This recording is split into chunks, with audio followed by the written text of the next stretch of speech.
Friends, electronic devices and circuits में हमारा chapter है ट्यून्ड वोल्टेज एम्पलीफायर। उसकी ही स्टडी को आगे बढ़ाते हुए आज हम जानेंगे कि हमारा ये ट्यून्ड सर्किट क्या होते हैं।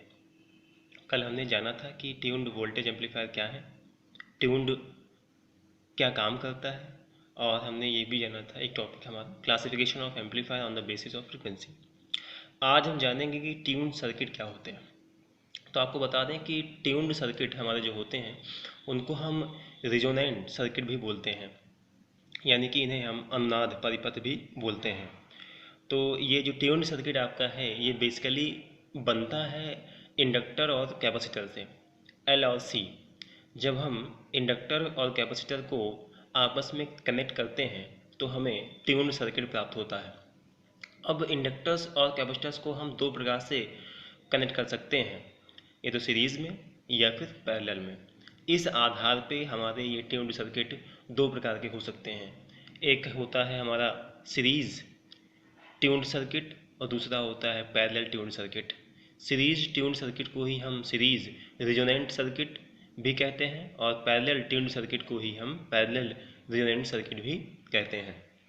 तो आपको दिखा दें, इसका जो फिगर है ये हमारा श्रेणी अनुनाद परिपथ है जिसको हम बोलते हैं सीरीज़ रिजोनेंट सर्किट या सीरीज़ ट्यून्ड सर्किट। इसमें आप देखिए तो आपका जो एल और सी है, इंडक्टर और कैपेसिटर है, वो आपस में सीरीज़ में कनेक्टेड है। यहाँ पे आप देखिए आपका इंडक्टर और जो कैपेसिटर है वो आपस में सीरीज़ में कनेक्टेड हैं, इसलिए इसको हम क्या बोलते हैं, इसको हम बोलते हैं सीरीज़ रिजोनेंट सर्किट या सीरीज़ ट्यून्ड सर्किट। इसमें आप देख रहे हो कि रजिस्टर भी लगा हुआ है, तो एक क्वेश्चन अराइज होना आवश्यक है कि रजिस्टर यहाँ पे कहाँ से आ गया।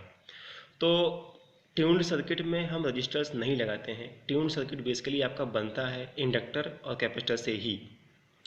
रजिस्टर इंडक्टर का ही इंटरनल रेजिस्टेंस होता है, यानी कि इंडक्टर आपका एक वायर है, वायर में भी उसका कुछ रेजिस्टेंस होता है, वही रेजिस्टेंस यहाँ पे दिखाया गया है। और कभी कभी आप अपने यूज़ के लिए सर्किट को एक्सटर्नल पोटेंशियल से बचाने के लिए जो उसको डैमेज कर सकते हैं, हम एक्सटर्नल रजिस्टर का यूज भी कर सकते हैं, हम बाहरी रजिस्टर भी उसमें ऐड कर सकते हैं। लेकिन प्रायः ये रजिस्टर जो होता है वो हमारे इंडक्टर का ही इंटरनल रजिस्टर होता है। ओके, तो ये आपका क्या है, series resonant circuit. Series resonant circuit की खास बात ये है कि इसमें जो इम्पिडेंस होता है वो बहुत कम होता है, इसलिए इसमें करंट फ्लो ज़्यादा होता है। और करंट फ्लो ज़्यादा होता है तो हमें इसके माध्यम से जब हम एम्पलीफायर में लगाते हैं तो हमें गेन अच्छा नहीं मिलता है, इसीलिए हम प्रायः सीरीज रिजोनेंट सर्किट का यूज़ एम्पलीफायर्स में नहीं करते हैं। ओके, दूसरा हमारा है पैरेलल रिजोनेंट सर्किट। ये हमारा देखिए, ये है आप फिगर समानांतर अनुनाद परिपथ का, इसको हम बोलते हैं पैरेलल रिजोनेंट सर्किट या पैरेलल ट्यून्ड सर्किट। यहाँ पे देखिए आप, तो इंडक्टर और कैपेसिटर को हमने एक दूसरे के पैरेलल में लगाया हुआ है, एक दूसरे के समानांतर में इसको हमने ऐड किया है, तो इसको बोलते हैं क्या है, हम पैरेलल रिजोनेंट सर्किट या फिर बोलते हैं पैरेलल ट्यून्ड सर्किट।